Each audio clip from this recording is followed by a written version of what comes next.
반갑습니다. 오늘은 수요 성경학당 복음과 회복 네 번째 복음과 공동체에 대해서 함께 살펴보도록 합시다. 지난 시간에 세 번을 했는데요. 첫 번째는 복음과 회복.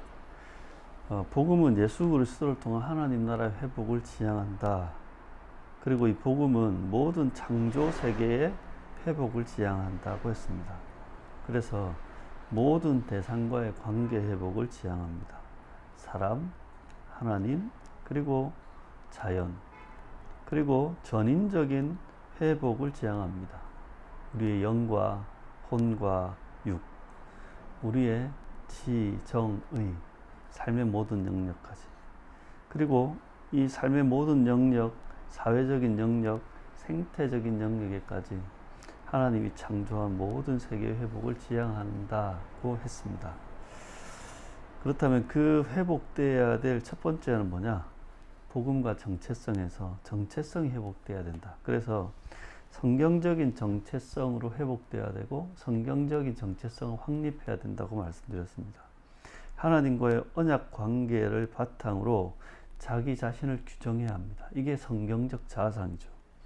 그리고 하나님과의 언약 관계를 늘 의식하고 하나님 앞에서 살아가야 합니다. 이게 바로 언약 의식으로 살아가는 거죠. 그렇게 복음으로 첫 번째 회복되어야 될 영역은 정체성이다.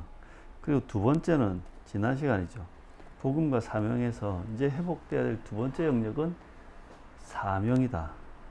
이 사명에 대해서는 두 가지를 생각해야 됩니다. 하나는 하나님이 우리를 어디에 보내셨는가 알아야 되고, 두 번째는 하나님이 우리에게 무엇을 맡기셨는가를 알아야 하는 거죠. 그렇게 하나님이 우리를 보내시고 우리를 맡기신 그 영역을 개혁하고 회복하는 것, 그게 사명이다 인 겁니다. 그리고 오늘은 이제 복음과 공동체인데 회복되어야 될 영역이 어디냐? 바로 공동체다 인 겁니다. 먼저 창세기 2장 20절에서 25절 말씀을 한번 읽어보겠습니다. 아담이 모든 가족과 공중의 새와 들의 모든 짐승에게 이름을 주니라. 아담이 돕는 배필이 없으므로 여호와 하나님이 아담을 깊이 잠들게 하시니 잠들매 그가 그 갈빗대 하나를 취하고 살로 다시 채우시고 여호와 하나님이 아담에게 취하신 그 갈빗대로 여자를 만드시고 그를 아담에게로 이끌어 오시니 아담이 이르되 이는 내 뼈 중에 뼈요 살 중에 살이라. 이것을 남자에게서 취하였은즉 여자라 부르리라 하니라. 이러므로 남자가 부모를 떠나 그의 아내와 합하여 둘이 한 몸을 이룰지로다. 아담과 그의 아내 두 사람이 벌거벗었으나 부끄러워하지 아니하니라. 이게 하나님이 처음 사람을 창조하셨을 때의 이야기입니다. 먼저 여러분, 그 공동체 이야기를 하려면 먼저 관계 이야기부터 해야 되는데요. 먼저 관계에는 크게 한 세 가지 형태가 있는 것 같아요. 첫 번째는 언약적인 관계예요. 이건 뭐냐면 은혜가 기반이 되는 특별한 관계. 그러니까 어떤 수준 이상의 관계를 추구하죠.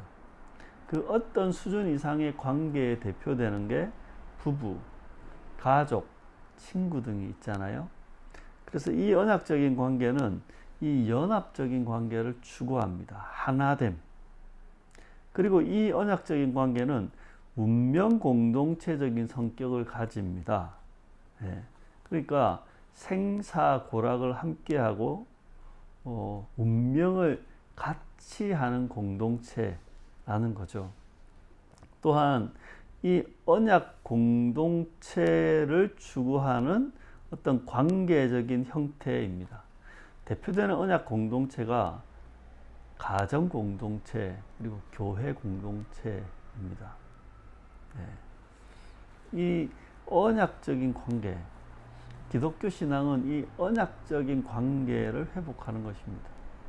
근데 이거보다 조금 다른 낮은 수준의 계약적인 관계가 있습니다. 첫 번째는 언약적인 관계고 두 번째는 계약적인 관계인데, 이 계약적인 관계는 뭐냐면 사회적 계약을 기반으로 하는 일반적인 관계를 말합니다.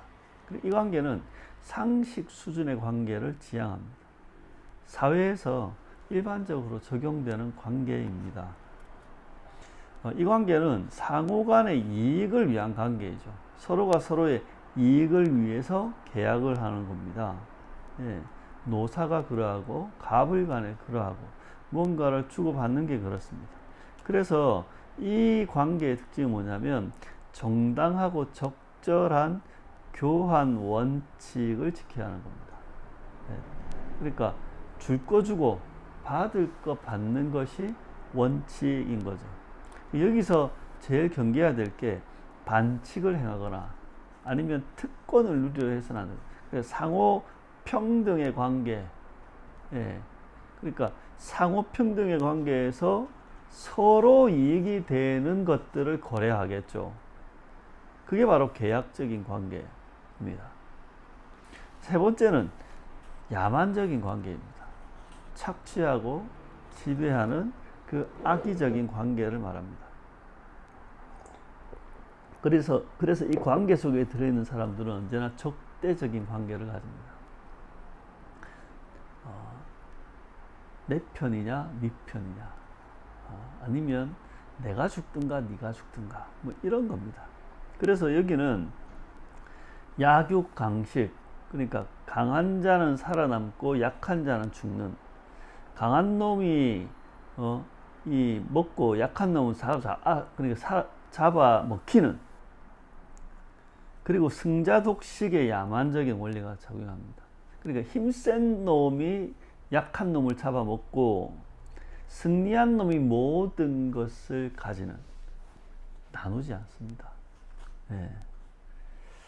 그게 바로 동물의 왕국 같은 거죠. 그런 야만적인 관계. 심지어는 이 사회적 악법을 통해서 이 야만적인 관계가 지속되고 정당화되는 것처럼 보이기도 할 때가 있습니다. 그러니까 이 세 가지 관계, 우리는 어떤 관계를 살아가는가? 그러니까 언약적인 관계인가? 계약적인 관계인가? 아니면 야만적인 관계인가? 은혜에 기반한 관계인가? 상식 수준의 관계인가?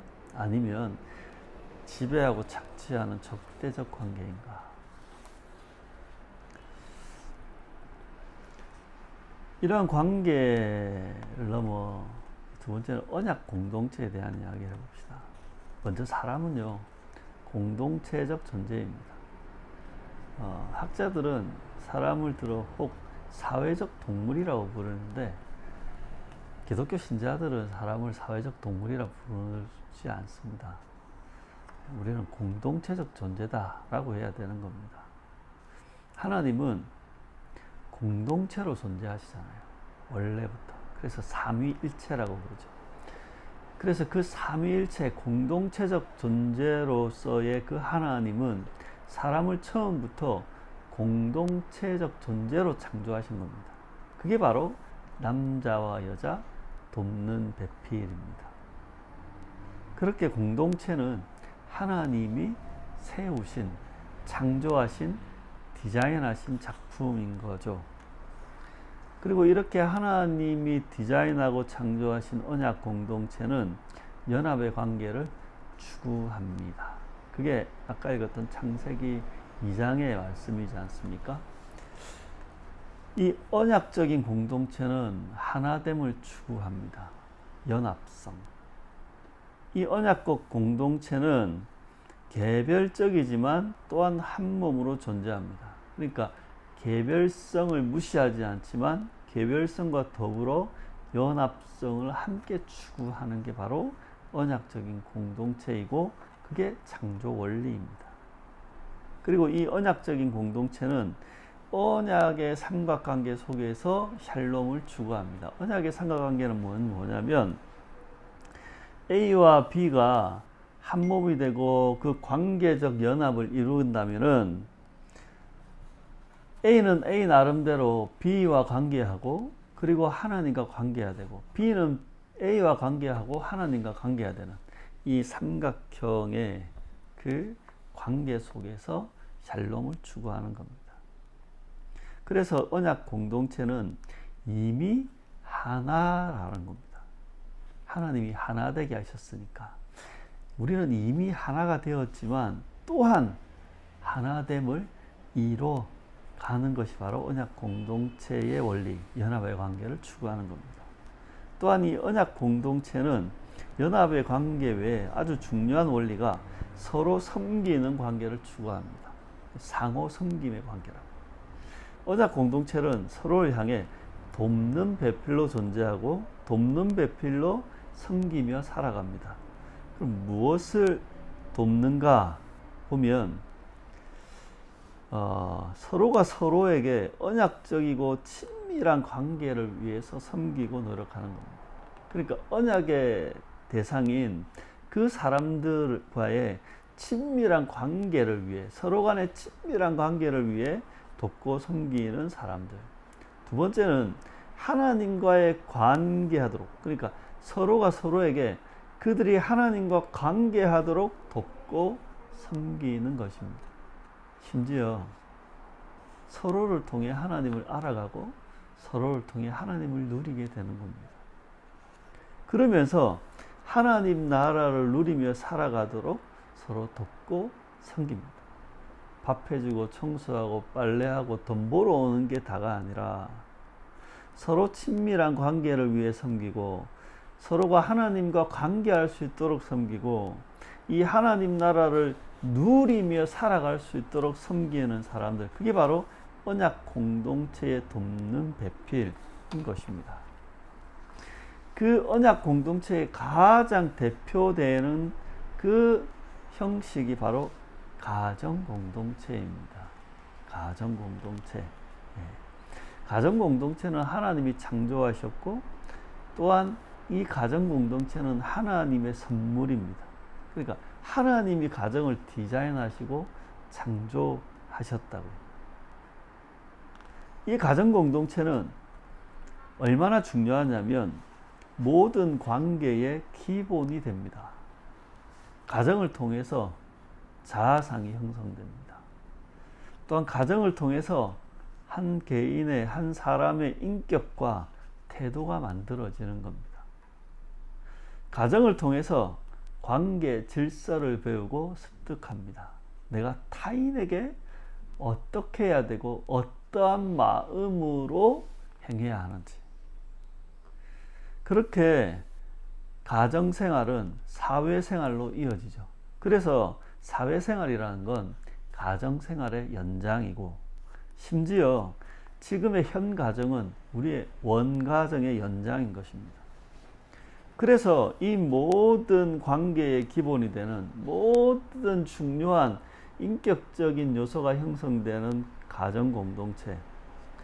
그래서 이 가정 공동체가 너무 중요한 겁니다. 그래서 가정 공동체가 회복돼야 되는 겁니다. 또한 이 가정 공동체는 모든 관계의 기본이 될 뿐만 아니라 이 가정 공동체를 통해서 인생의 가치와 의미가 형성됩니다. 그리고 가정생활을 통해서 가치 기준이 만들어지게 되고 가정생활을 통해서 삶의 의미를 알아가게 되고 또한 가정생활을 통해서 관계적인 행복이 무엇인지를 알게 됩니다. 그러니까 이 가정이라는 것을 통해서 정말 인생에 중요한 것이, 가치 있는 것이, 의미 있는 것이 무엇인지를 사람들은 알아가게 되고 그것을 형성하게 됩니다. 그러니 이 가정 공동체가 얼마나 중요하고 회복돼야 되겠습니까? 또한 이 가정 공동체는 복음과 하나님 나라의 기초를 놓습니다. 가정은 무의식 속에 하나님과 하나님 나라의 이미지를 각 사람에게 심습니다. 가정을 통해 신앙은 전수되고 믿음의 가치를 알게 되는 겁니다. 그게 교회에서 무슨 부서에서 수련회 가가 프로그램으로 아는 게 아닙니다. 가장 근본적인 건 가정입니다. 가정은 복음과 하나님 나라의 실제를 경험하게 하는 가장 중요한 일상입니다. 하나님 나라에 가장 가까운 게 뭔가? 그건 이 땅에 있는 것 중에 단연코 가정입니다.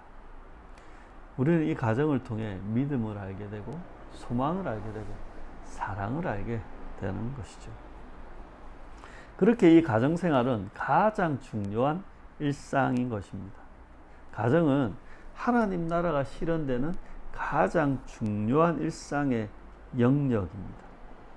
그래서 가정은 복음으로 회복되어야 할 가장 중요한 영역이 되는 것입니다. 다음 주에는 이 가정생활 중에서도 부부관계, 결혼에 대해서, 그리고 그 다음 주에는 가정생활 중에서도 자녀 양육에 대해서 함께 할 텐데요.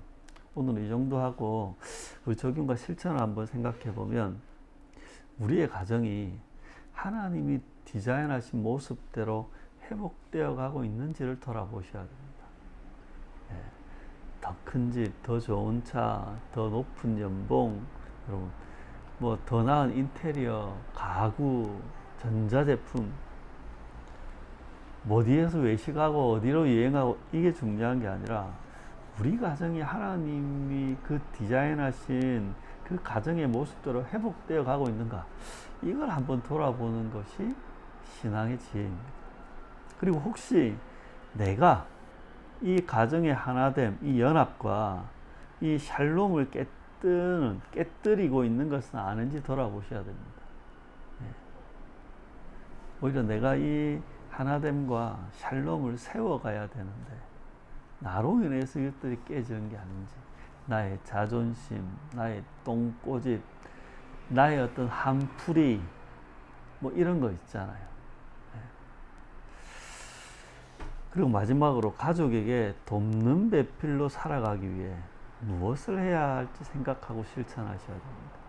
한번 내가 내 아내에게 돕는 배필로 살기 위해 무엇을 해야 될까? 내가 나의 자녀들에게 돕는 배필로 살기 위해 내가 무엇을 해야 될까?